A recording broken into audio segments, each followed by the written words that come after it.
Donc, bonjour à tous, vous êtes bien sur le webinaire de Industry.org, donc le premier réseau social des industriels. Industry a été créé pour vous permettre d'échanger, de networker entre industriels sur des sujets du quotidien, de transformation digitale, d'industrie du futur.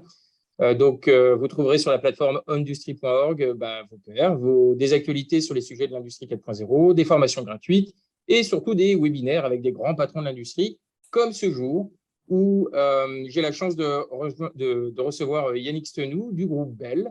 Bonjour Yannick. Bonjour. Bonjour Donc à moi, je suis toutes et à Jean-Philippe tous. Lorinquer, je suis en charge de cette belle communauté avec Alex, qui est aujourd'hui aux manettes, et Ashok, que vous serez amené à rencontrer si vous vous inscrivez. Donc Yannick, tu es directeur de l'excellence opérationnelle et du digital dans le groupe Bell. Donc en premier lieu, je tiens à te remercier du temps que tu prends pour échanger avec nous et avec les membres de la communauté. On va passer un petit moment ensemble où on va parler évidemment de toi, de ton parcours, on va parler de Bell, on va parler d'intégration, comment on intègre 58 nouveaux produits en un an, comment on assure la transformation des opérations d'une société mondiale comme Bell. Mais en tout premier lieu, moi, la première question qui m'interpelle et qui m'intéresse, c'est parler de toi, de qui tu es, d'où tu viens. J'ai regardé ton parcours LinkedIn et j'ai été assez impressionné parce que, en fait, tu as fait à peu près tous les postes possibles et imaginables dans une usine. Tu as été responsable de prod, de l'excellence opérationnelle, de la performance, du contrôle de gestion. Tu as été directeur de site, directeur industriel. Et maintenant, tu es directeur de l'excellence opérationnelle et du digital. Alors, première question que j'ai pour toi, c'est parmi tous ces postes, est-ce qu'il y a un de ces postes qui a été un pivot dans ta carrière, un accélérateur? D'abord, bonjour à vous. Merci de me donner l'opportunité de passer effectivement ce petit moment avec vous. Alors, peut-être quelques mots avant tout, comme tu le disais, sur moi et mon parcours. Donc, moi, je m'appelle donc Yannick Stenou, j'ai 53 ans. Et en fait, j'ai un parcours, on va dire, 100% industrie alimentaire, un parcours de quasiment trois décennies à On va aujourd'hui. en parler juste après. Voilà, donc 8 ans Danone, 11 ans Nestlé et puis 11 ans Bell. Ce qui a probablement induit en fait mon parcours, ou ce qui m'a donné aujourd'hui l'opportunité d'avoir tous les postes que tu mentionnais, c'est que en fait moi j'ai eu la chance, comme peut-être aussi certains, de pouvoir démarrer à l'international. Et ça, c'est vraiment quelque chose que j'encourage à faire. Et moi, j'ai démarré comme ingénieur production VIE en Asie pour Danone. Et je crois que c'est ça qui a probablement, en termes à la fois d'expérience humaine au plan personnel et professionnel, conduit tout le reste de ma carrière et de ce que j'ai pu faire après. D'accord. Ouais. Et donc l'international, en effet, tu as fait combien de pays là, depuis que tu as commencé? En fait, en expatriation, 3, et puis et ensuite, je ne les compte plus en termes de déplacements, on va dire, professionnels. Mais j'ai eu, et c'est ça qui est vraiment extrêmement intéressant, l'opportunité de travailler avec différentes nationalités, d'avoir des patrons qui n'étaient pas forcément français, mais américains, suédois, allemands, chinois. Et du coup, ça nécessite effectivement à la fois de comprendre deux choses. La première, c'est que tout le monde n'a pas forcément les mêmes référentiels et les mêmes modes de fonctionnement. Donc, le côté culturel est extrêmement important à prendre en considération. Ça, c'est le premier point. Et le deuxième point, c'est que les préjugés, ou en tout cas les façons dont on a de voir les choses, de voir le monde vu du côté français, n'est pas forcément applicable dans l'ensemble des régions du monde, que ce soit au Moyen-Orient, en Asie ou sur le continent américain. Oui, alors du coup, si on creuse un peu là-dedans, un industriel quelle différence tu fais entre un industriel français, américain, allemand et chinois, pour prendre vraiment trois grandes cultures industrielles qui sont très très fortes? Si tu devais en ressortir deux, trois traits des forces ou des points d'amélioration? Alors, on rentre dans la généralité, c'est pas bien, mais quelques grands traits culturels par rapport à ce qu'on a l'habitude de vivre en France, qui est l'essentiel de notre auditoire aujourd'hui? Je pense que toute culture, toute culture a ses forces et ses faiblesses, mais si on regarde aujourd'hui, enfin en tout cas ce que moi j'ai pu vivre dans les 3 ans que j'ai passé en Asie, c'est effectivement l'Asie, c'est extrêmement orienté sur la discipline, Ouais, le respect de la hiérarchie et donc effectivement, à partir du moment où on a décidé de s'engager dans un projet ou une vision stratégique et qu'on doit déployer un plan, je dirais, d'exécution, c'est redoutable en termes ouais, alors ça, d'efficacité tu veux dire, puisque ça peut être le rêve de plein de patrons, ça. l'organisation en fait est au service Ouais, de cette transformation ou de ces projets. Ce qui est plus peut-être compliqué du côté américain ou aux États-Unis, en fait, le côté relations interpersonnelles est beaucoup plus fort. ouais, Et donc, cette logique de où est-ce que l'on met, on va dire, le côté individuel peut jouer, puisque en Asie, on est plutôt sur la culture du groupe. ouais, Donc, c'est le groupe qui agit, c'est le groupe qui, je dirais, met en place, alors que dans les cultures européennes slash américaines, en fait, on est plus sur des notions d'individualisme, quelque part. ouais. Et donc, il faut effectivement composer avec ça. D'accord. Et du coup, en termes de prise d'initiative personnelle, en Asie, c'est quand même faisable ou c'est pas souhaité, pas souhaitable, pas Non, accepté? c'est faisable. Après, après, effectivement, tout dépend je dirais, du modèle de management et de l'organisation. Mais on prend bien évidemment des initiatives dans les pays d'Asie. Maintenant, il faut, je crois que quand on travaille effectivement dans ces pays, dans la façon dont on anime une équipe, dans la façon dont on pilote une activité ou que on manage un projet ou une usine, je pense qu'il est très important, en tout cas c'est un retour d'expérience personnelle, que ces côtés interculturels Ouais, ou interprétation, on va dire, de ce que l'on va ouais. dire ou d'un comportement soient parfaitement pris en compte, puisqu'on peut arriver à des situations extrêmement compliquées si on ne prend pas en compte si on prend pas en compte en amont ces sujets. T'as eu un cas où ça a pu poser problème parce que tu étais junior, tu maîtrisais pas ça et tu t'es retrouvé dans une Bah, en situation. fait, le challenge,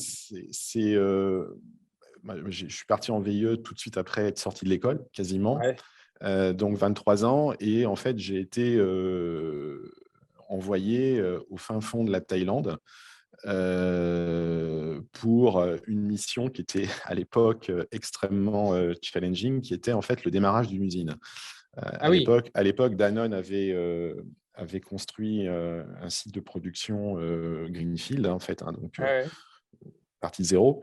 Et donc, mon job était de lancer en fait la production du site. Donc, en fait, c'est à la fois beaucoup de responsabilités quand on a 23 ans et qu'on clairement. sort de l'école, mais au-delà de tout ça, je crois que le plus gros challenge pour moi a été de pouvoir parler le thaï en 3 mois, puisque je me suis retrouvé dans un environnement quasiment avec le directeur d'usine et puis peut-être 2 ou 3 cadres qui parlaient l'anglais. Mais en fait, tout le reste de l'organisation ne parlait pas un mot d'anglais. Donc là, du coup, ça nécessite une capacité à on va dire, se fondre dans l'environnement Ouais, extrêmement rapidement. Et l'autre point qui est important, que j'ai compris après, c'est que en fait, dans la culture d'Asie, notamment d'Asie du Sud-Est, en fait, on dit jamais non. ouais, Et pour moi, ça a été très j'imagine. compliqué à comprendre parce qu'en fait, quand on explique à quelqu'un quelque chose et qu'on lui demande s'il a compris, en fait, il vous dira jamais qu'il n'a pas compris. Donc, Ouais, en fait, la façon avec laquelle il vous dit oui, oui, j'ai compris, en fait, il faut interpréter en disant oui, il a compris, il a vraiment compris. Donc, il est capable effectivement de ouais, reproduire, ou en fait, il me dit qu'il a compris, mais en fait, il n'a rien compris. Et donc, on a eu effectivement Et là, tu t'en des rends compte un écueils. mois après. Ouais. Ouais, et puis voilà, on a eu quelques soucis. On s'est rendu compte en fait que les gens n'avaient pas forcément compris et ils ne le disaient pas. Et ça, c'est des choses qu'on ne sait pas ou qu'on n'apprend Ouais. pas forcément à l'école quand on arrive, Ouais, clairement. Ouais. notamment dans ces pays-là. Ouais. Alors, on est à peu près de la même génération, donc je peux en parler. On est d'une génération où, quand on sortait de l'école en tant qu'ingénieur, on était chassé par la banque, la finance, l'assurance et le conseil. Et toi, tu as choisi l'agro, et tu as choisi l'agro pour longtemps. C'est-à-dire, c'est pas des fiançailles, c'est un mariage, hein. Ça fait 30 ans que tu es dans l'agro. Pourquoi tu as choisi ce secteur? Qu'est-ce qui t'a attiré là-dedans? Bah, en fait, 2 choses. La première, c'est que bon, j'ai toujours été intéressé par la science du vivant et tout ce qui tourne autour de la biologie, etc.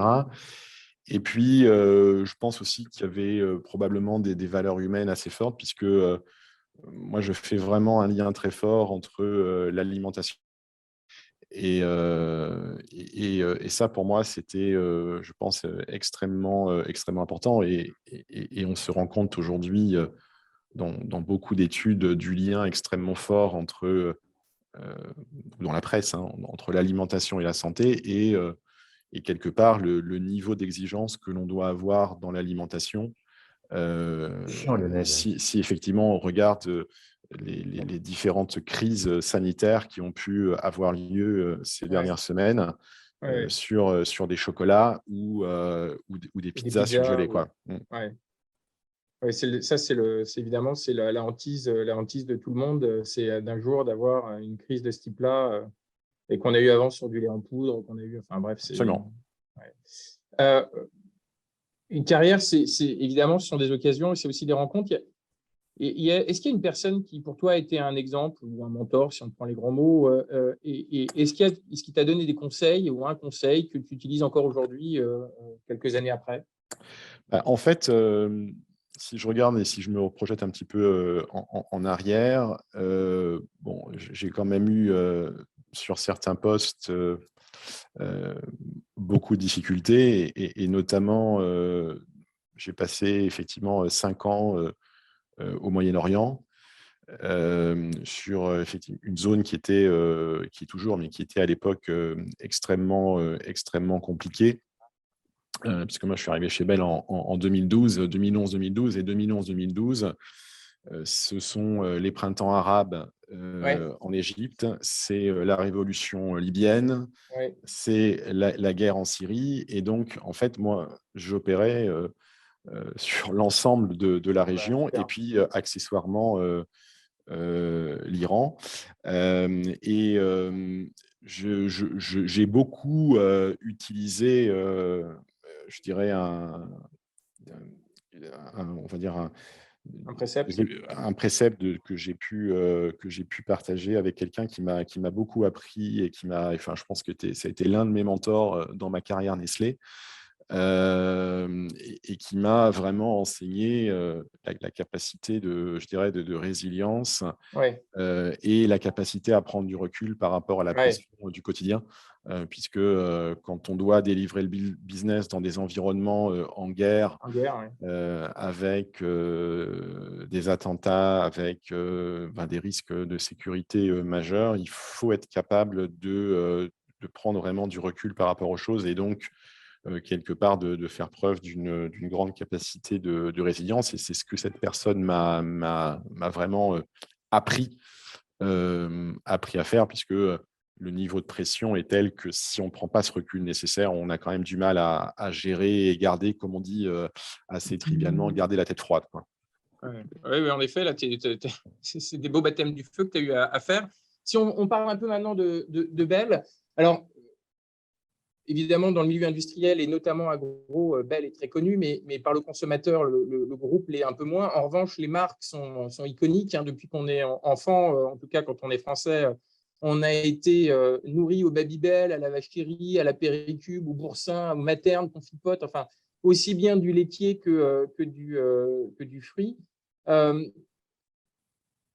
Pareil, toujours en regardant un peu votre rapport, vos rapports publics, ce qui m'a surpris, en effet, c'est que je vous voyais beaucoup dans le fromage et vous êtes en train de faire une bascule vers également le snacking sain.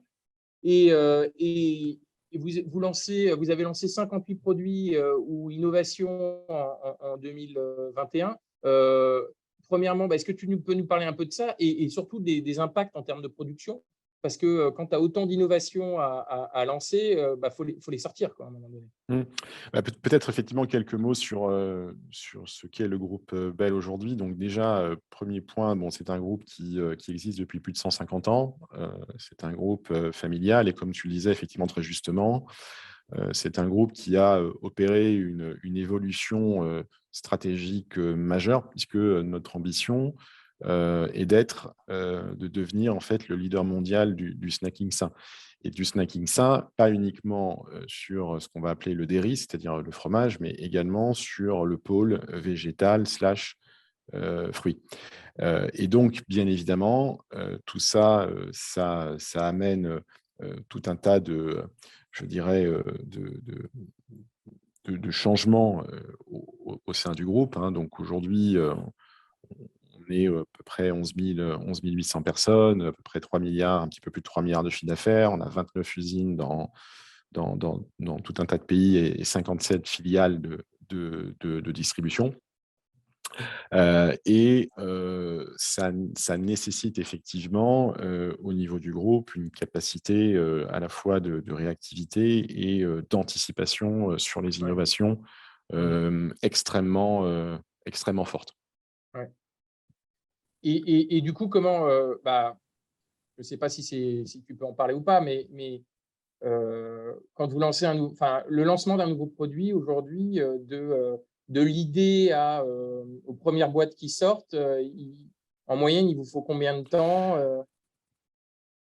Je ne saurais pas précisément Ouais, répondre à la question. Ce que je peux simplement dire, c'est que on a en fait dans tout un tas de process en fait aujourd'hui, à la fois sur l'innovation, sur le développement produit. Et puis, un point extrêmement important, et ça, c'est quelque chose aussi qui est très fort dans le rapport du groupe, c'est notre expertise technologique. Je crois qu'il y a un point qui est extrêmement important aussi à signaler, c'est l'expertise technologique qui est majeure, effectivement, quand on rentre dans des projets d'innovation, on va dire, transformants. Cette expertise, c'est vraiment aujourd'hui dans l'ADN du groupe. ouais, ouais, j'ai pu voir ça quand je suis passé à Lons-le-Saunier, notamment. Je m'étais toujours demandé comment on faisait pour emballer une portion de vache qui rit. Et c'est quelque chose d'assez bluffant à voir et d'extrêmement ingénieux. Parce que essayer de réfléchir à emballer comment dire, du fromage mou dans du papier d'alu, si vous ne réfléchissez pas un tantinet, c'est pas si évident que ça. Il y a un autre point qui m'a touché en tant que papa de petite fille, c'est votre ambition sur votre décarbonisation. Oui. Votre ambition, vous affichez, vous voulez faire moins 25% sur l'ensemble de la supply. Alors parfois, les gens, ils annoncent de la décarbonisation de leur groupe et puis Ouais, ils transfèrent mais en sous-traitance. Mais, Ouais, mais peut-être on peut peut-être rappeler, alors déjà effectivement on a une feuille de route RSE qui est extrêmement ambitieuse. Néanmoins, on peut peut-être effectivement aussi partager des résultats, les résultats que l'on a obtenus. Bon, il est clair aujourd'hui que Bell s'est engagé et Bell est un acteur engagé bien évidemment dans une roadmap RSE qui est, donc, comme ouais, je le disais, extrêmement ambitieuse. Et si on regarde quelques résultats, on a réduit quasiment de 59% entre 2008 et 2019 nos émissions de gaz à effet de serre. On ouais, a réduit sur la même période de 49% nos consommations d'eau et on a ouais. aujourd'hui, en tout cas 2019-2020, plus de 70% de nos sites qui sont certifiés 14001. Donc on a vraiment, on dit en Vous anglais avez déjà, c'est pas que des works. ambitions, c'est des Voilà, réalisations aussi, voilà, on quoi. dit en anglais, moi quelque chose qui je trouve très important, c'est walk the talk, c'est-à-dire en fait on dit ce qu'on fait, on fait ce qu'on a dit. Ouais, Et effectivement, ces résultats sont extrêmement concrets et on est en train de s'engager également dans des programmes de construction de chaudières biomasse pour aussi réduire notre empreinte carbone dans notre consommation énergétique. Alors, c'est vrai qu'on a pris un certain nombre d'engagements 5 sur notamment la poursuite de nos réductions de consommation d'eau, sur le fait qu'on souhaiterait viser la neutralité carbone sur nos sites, sur les scopes 1 et 2, et de s'engager également, et c'est un troisième levier extrêmement fort, sur le fait qu'on vise 100% de nos emballages recyclables ou biodégradables à l'horizon 25. Donc voilà, on a vraiment mis, je dirais, des objectifs très ambitieux et les moyens qui vont derrière et l'organisation derrière, effectivement, qui supporte tout ça. Oui, mais alors, moi, comment tu fais pour gérer toutes ces nouvelles, parce que c'est des nouvelles contraintes. En plus, donc, en plus de ces nouvelles contraintes, tu te prends une crise supply avec des coûts de l'énergie qui explosent, des coûts de matières premières ou même disponibilité de la matière première qui n'est pas évidente. Et sinon, ça va la prod en ce moment? Bah oui, enfin, je veux dire, c'est nous, comme beaucoup d'acteurs aujourd'hui de l'industrie et notamment des industries alimentaires, on vit, je dirais, une période sans précédent. On peut le dire très honnêtement, une période sans précédent d'instabilité dans plusieurs régions du monde, de problématiques effectivement sur le sourcing des matières premières, de problématiques sur l'inflation des coûts d'énergie. Et donc, bien évidemment, tout ça impacte fortement les modèles des différentes entreprises et des différents groupes, et donc nécessite encore plus une capacité de s'adapter, une résilience forte des organisations pour répondre à ça. Et c'est encore aujourd'hui plus important de viser et de travailler sur l'excellence opérationnelle pour justement contrebalancer ou en tout cas amener quelque part quelques ballons d'oxygène pour contrebalancer les effets défavorables de notre environnement. D'accord. Et bah, justement, c'est fait une bonne transition on parle aussi du 4.0 comme un levier d'adaptabilité, en tout cas de permettre aux organisations de se variabiliser à l'échelle.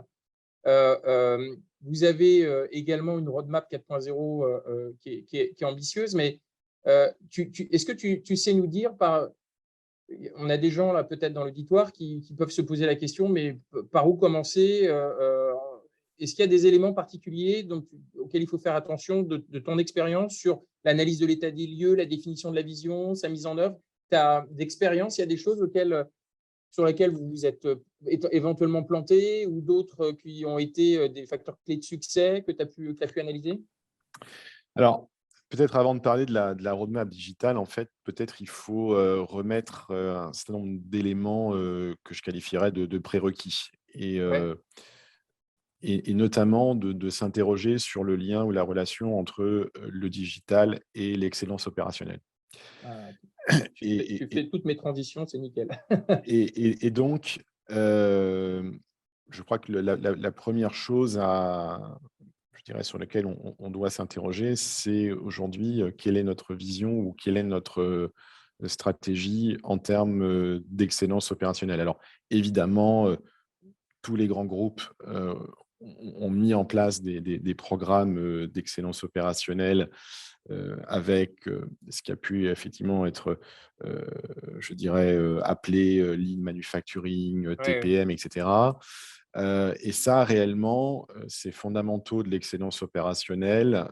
C'est bien, je pense, la première chose qu'il faut travailler et mettre en place, puisque c'est quand même très compliqué de digitaliser ou d'amener du digital ouais, sur des choses effectivement qui ne sont pas totalement maîtrisées et dans lequel, on va dire, la maturité de la structure, de l'usine ou de l'entité en termes d'excellence, en fait, n'est pas robuste et n'est pas forte. Donc, moi, je fais un lien extrêmement fort entre les ouais. leviers du digital et ce que le digital peut amener en termes de performance et le niveau de maturité ou en tout cas le niveau de compréhension de ce qu'est l'excellence opérationnelle. Pour moi, c'est extrêmement lié Ouais. et ce n'est pas l'un sans l'autre puisque personnellement, en fait, je vois plus le digital comme un vrai levier d'accélération, L'accélérateur. mais on ne peut l'utiliser comme levier qu'à partir du moment où c'est fondamentaux, les basiques, Ouais. je vais les appeler comme ça, en fait, sont présents. C'est marrant parce que la semaine dernière, j'étais chez Somfy, un des leaders, enfin le leader mondial des petits moteurs pour les volets roulants ou les portes de garage. C'est une superbe ETI familiale française, un peu comme Bell. Et lui, il me résumait ça en me disant on digitalise pas les gâchis. Et j'avais Oui, trouvé que c'était très bien trouvé comme formulation. tout à fait. On a exactement cette vision-là.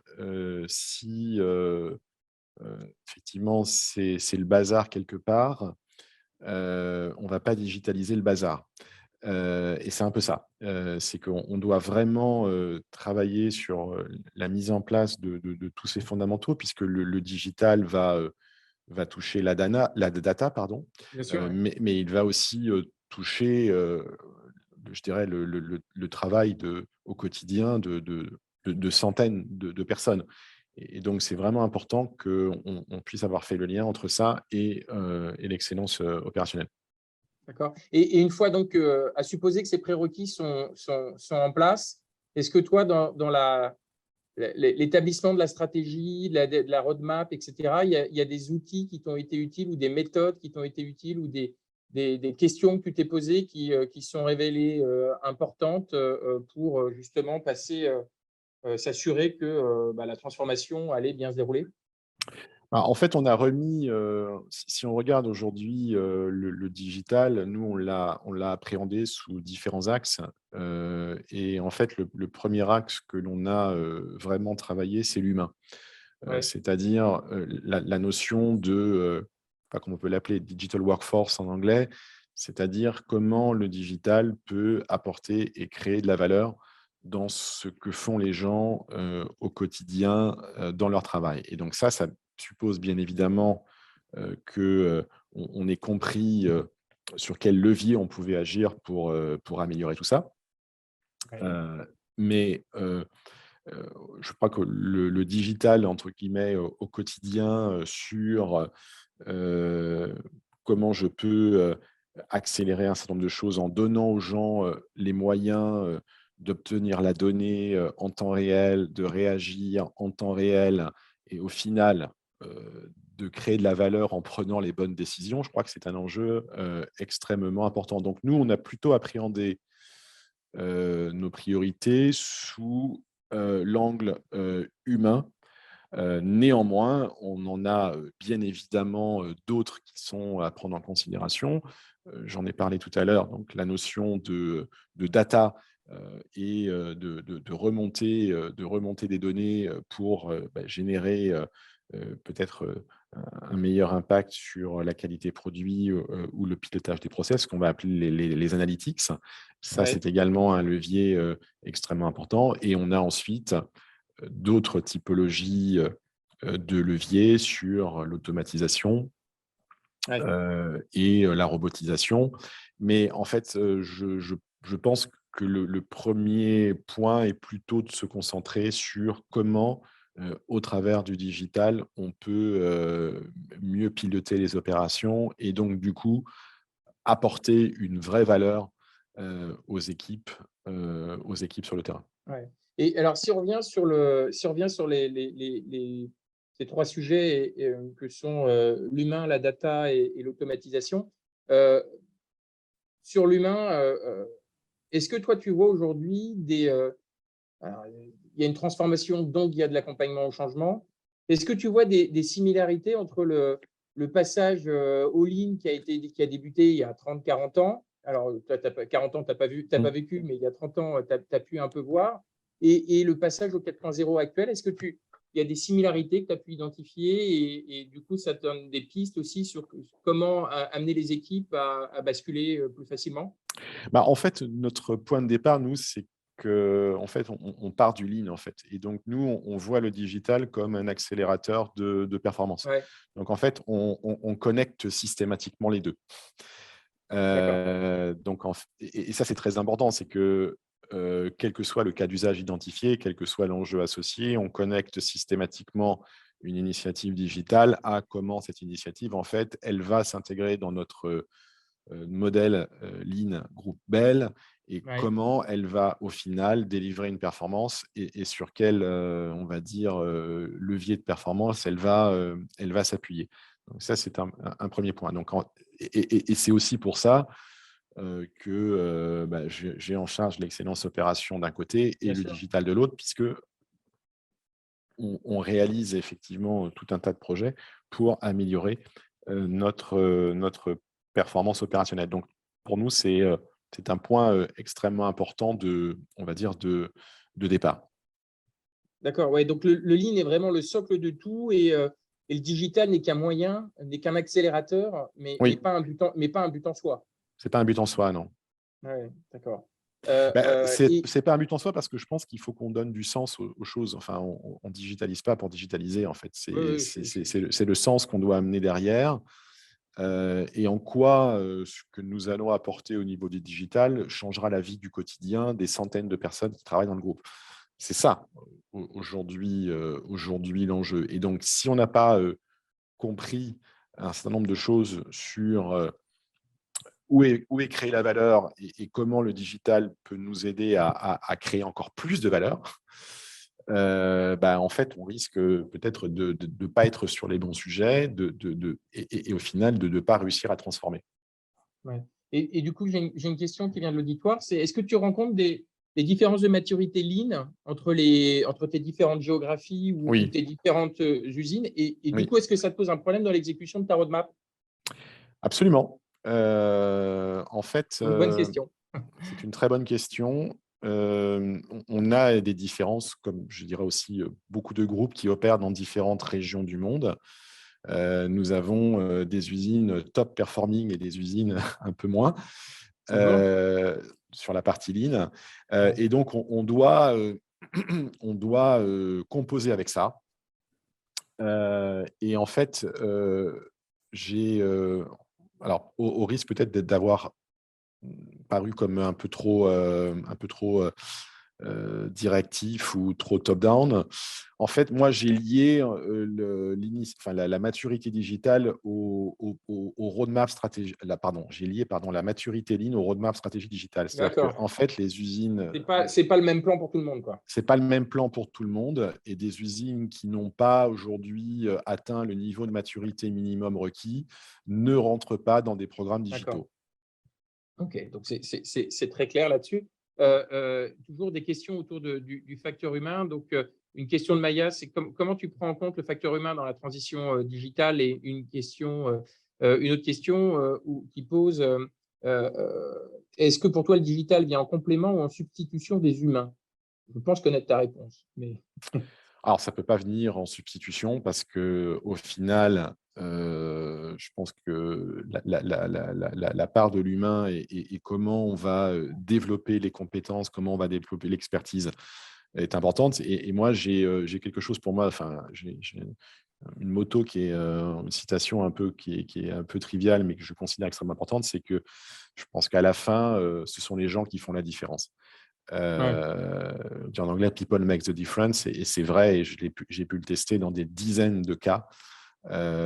Au final, on peut avoir les meilleures technologies du monde, les meilleurs équipements du monde. Si les gens font pas la différence, on n'aura pas la performance attendue.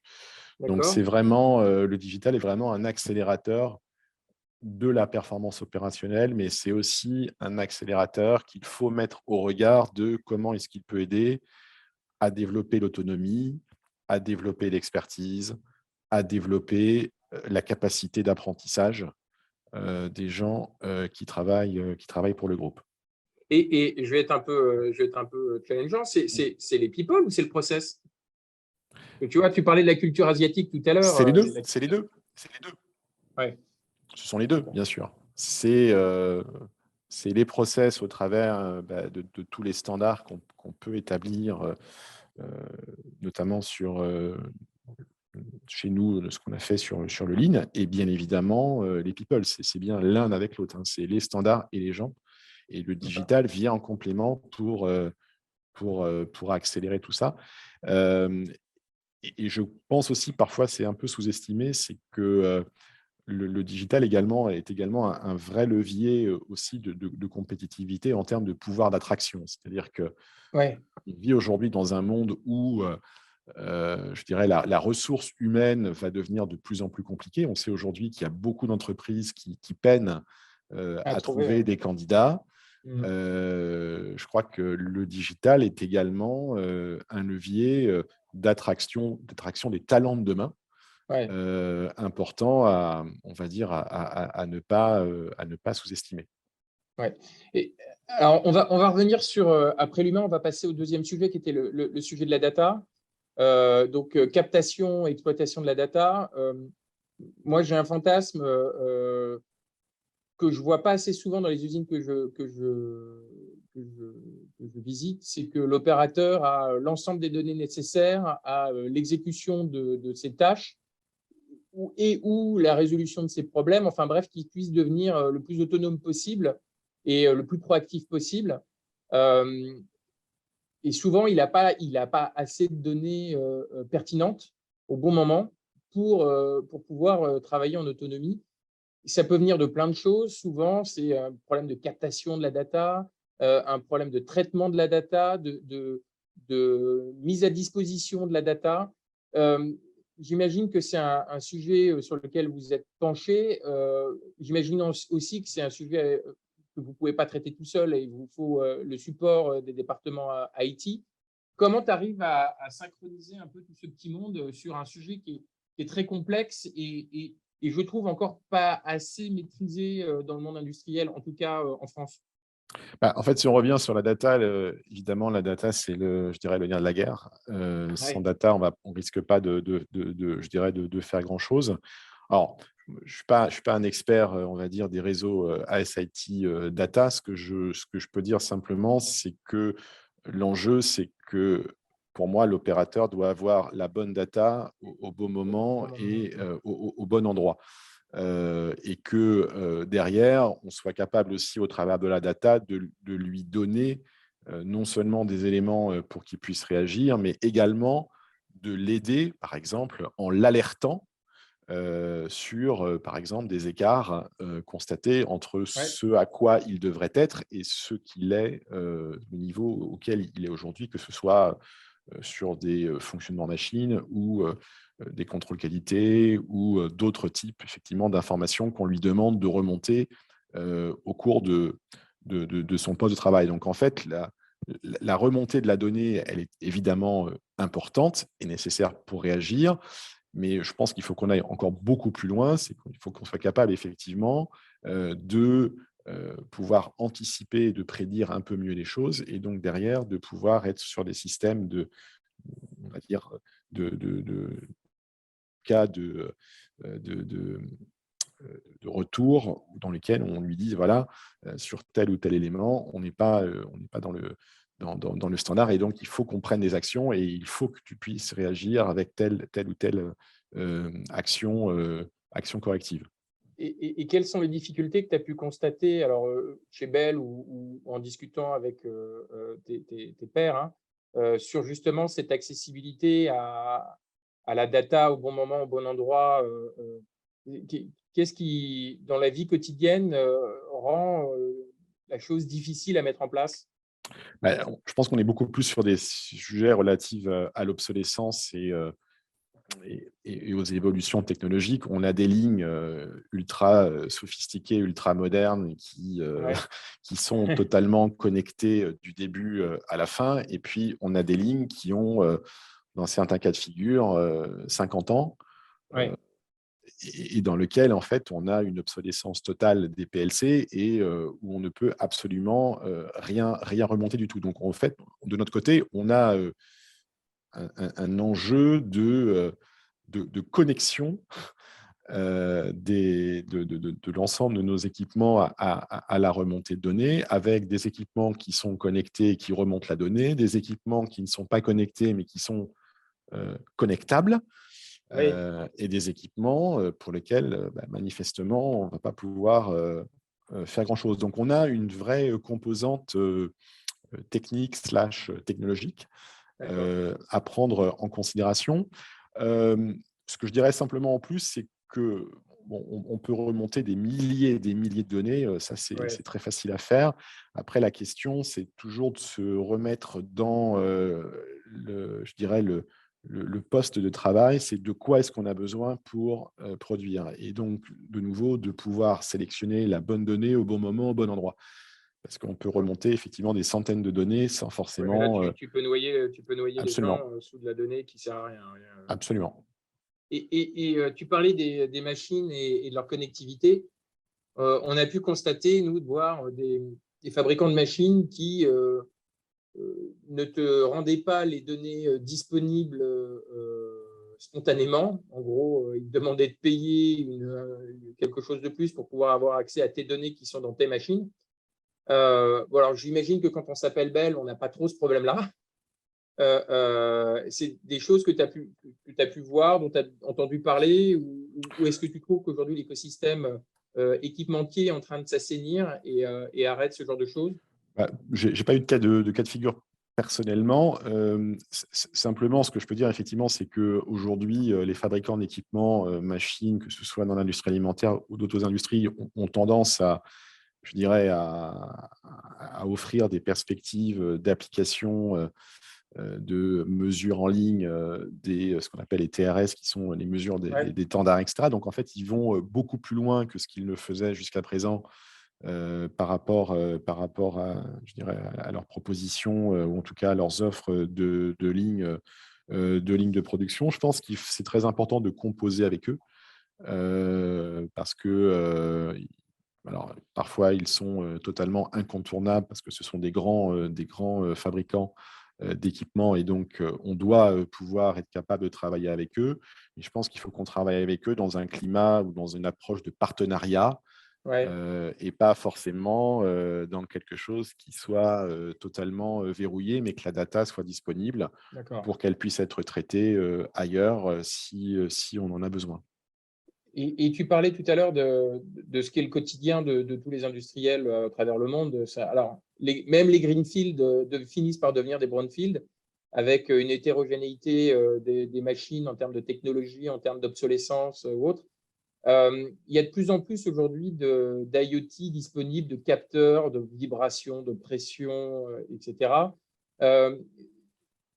Est-ce que c'est quelque chose qui permet d'aller capter de la data, de la remonter pour l'analyser avec les solutions de BI? Est-ce que c'est quelque chose que vous regardez particulièrement, sur lequel vous êtes investi? Et si oui, est-ce qu'il y a une complexité? Est-ce que c'est complexe ou est-ce qu'au final, c'est des projets qui ne sont pas si compliqués que ça à mettre en place? Tout dépend la finalité de ce que l'on veut faire. En fait, on a des enjeux sur de la remontée de données au travers de capteurs pour optimiser nos process de production. On a également des enjeux sur notre capacité à pouvoir mieux prédire et anticiper les évolutions de nos consommations énergétiques, par exemple. Et puis, on a des sujets relatifs à comment, au travers de capteurs, je peux être capable de mieux anticiper certains cycles de nettoyage, par exemple, qui sont bien évidemment nécessaires dans toute industrie alimentaire. Je crois que ce sont vraiment des sujets à regarder pour pouvoir être encore plus efficace demain dans les remontées de données dont on aura besoin sur tel ou tel cas d'usage ou telle application. D'accord. Et on a une question intéressante de Quentin. Alors, il dit sans donner de chiffres, donc c'est en fonction de ce que tu es capable de communiquer ou pas, évidemment. On ne va pas te demander toute la perf de Bell, mais est-ce que vous avez réussi à mesurer des gains de ROI liés à la mise en place de solutions numériques, comme par exemple économie d'énergie, réduction des rebuts, non-qualité? Est-ce que ça a été facile à faire? Est-ce que c'est compliqué à faire? Et est-ce que surtout, c'était un préalable à la mise en place de ces projets numériques? Ou est-ce que vous avez fait un leap of faith et en disant ça va bien finir par apporter quelque chose? C'est une très bonne question. Je pense que tout le monde se pose la même. Je te confirme. Pourquoi on fait ça?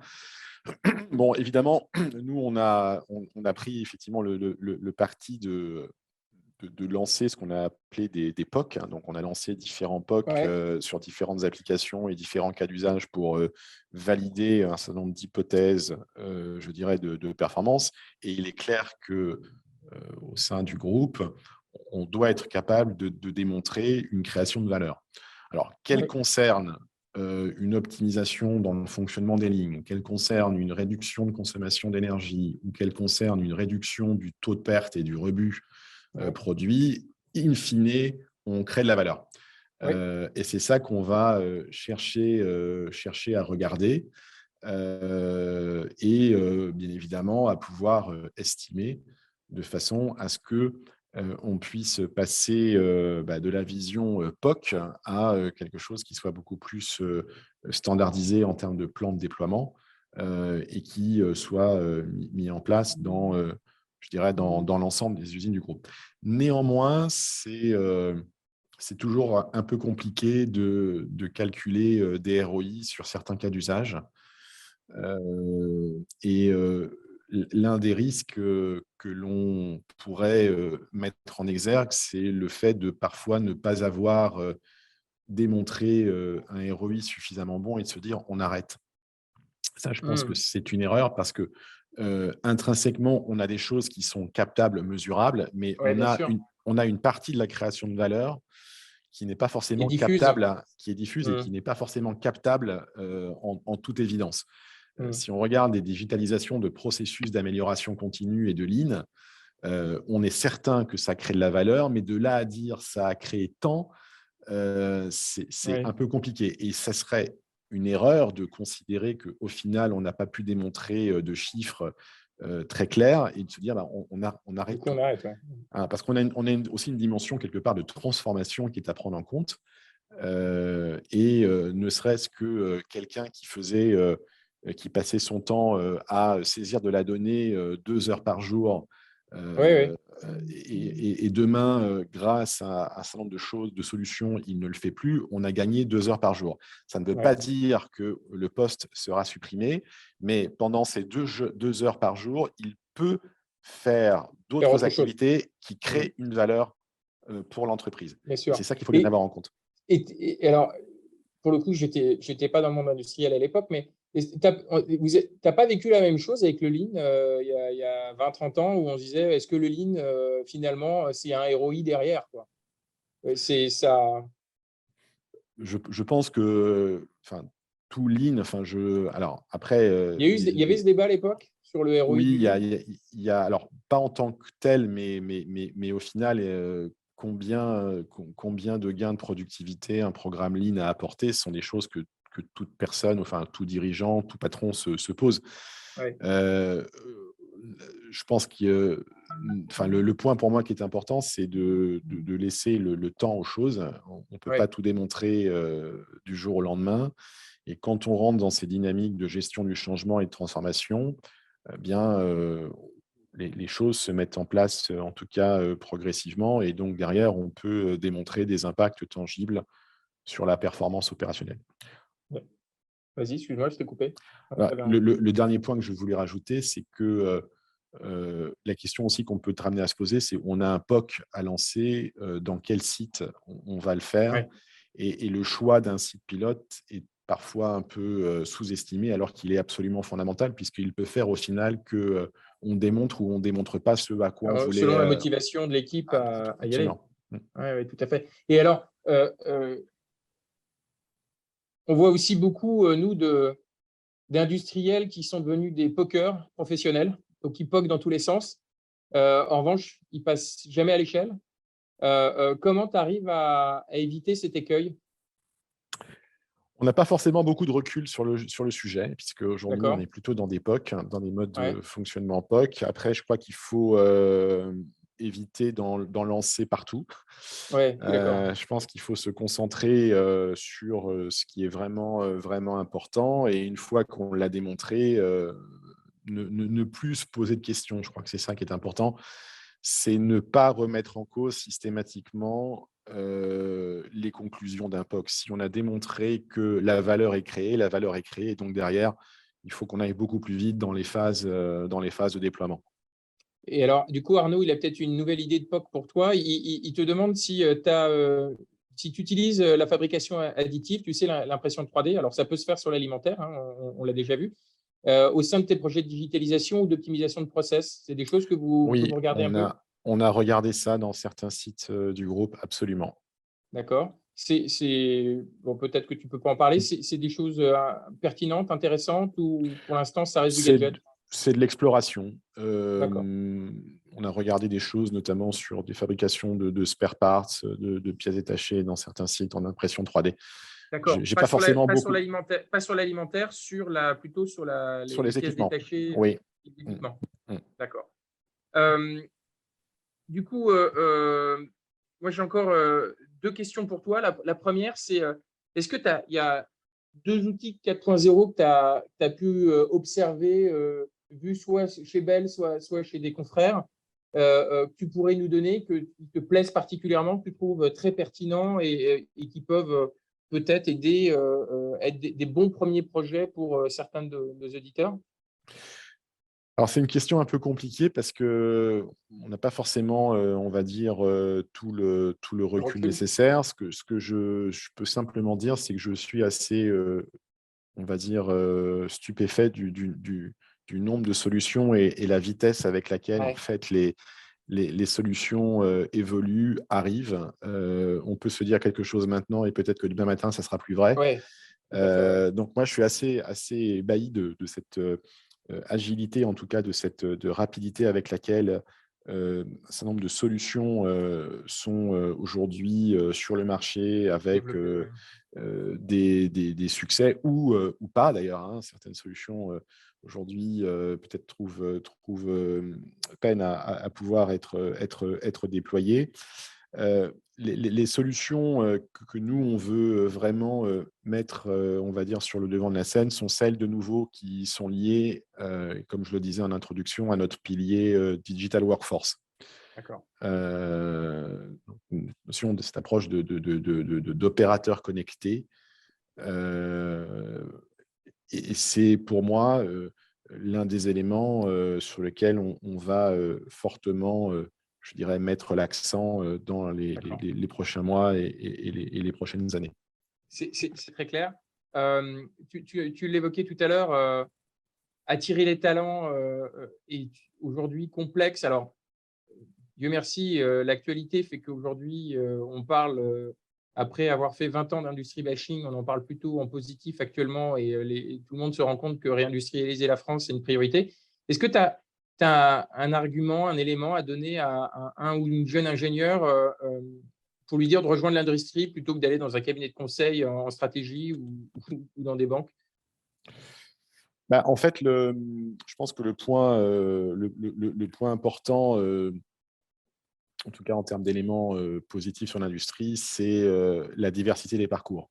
Oui, Et voilà, le mien en est un exemple, c'est que le fait d'avoir eu des postes très opérationnels, vraiment très terrain, et puis des postes un peu plus, on peut dire corporate slash fonctionnels, ça, ce sont des parcours que l'industrie peut proposer. Donc, il y a une vraie richesse, je pense, dans les parcours qui peuvent être proposés, que ce soit sur des postes en France ou sur des postes à l'étranger. Nous, par exemple, on recrute chaque année énormément de VIE ouais, pour le monde entier, ouais. sur des fonctions de jeunes ingénieurs. Et ça, démarrer à l'international par un VIE, c'est un élément, je pense, booster d'une carrière Avec de fortes responsabilités ouais, en sortie pour d'école. un jeune Y a pas ingénieur. que il y a pas que les startups pour avoir des responsabilités en sortie d'école, hein. Tout à Il y a fait. aussi les VIE. Tout à fait. OK. Eh ben, écoute, je te remercie en tout cas, Yannick, pour tous ces éléments. Moi, j'ai trouvé ça passionnant. J'espère que nos membres Merci à également. vous. Et donc, pendant ce temps, je vous rappelle que donc, ce webinaire, si vous a plu, on vous attend sur la plateforme industrie.org. Vous y serez bien reçus par vos pairs. Vous y trouverez des actualités sur les sujets de l'industrie 4.0 et des formations gratuites. Et donc, je vous souhaite à tous une excellente journée et à très bientôt sur industrie.org. Au revoir. Très bonne journée. Merci. Au revoir. Merci Au revoir. beaucoup. Bonne journée à tous.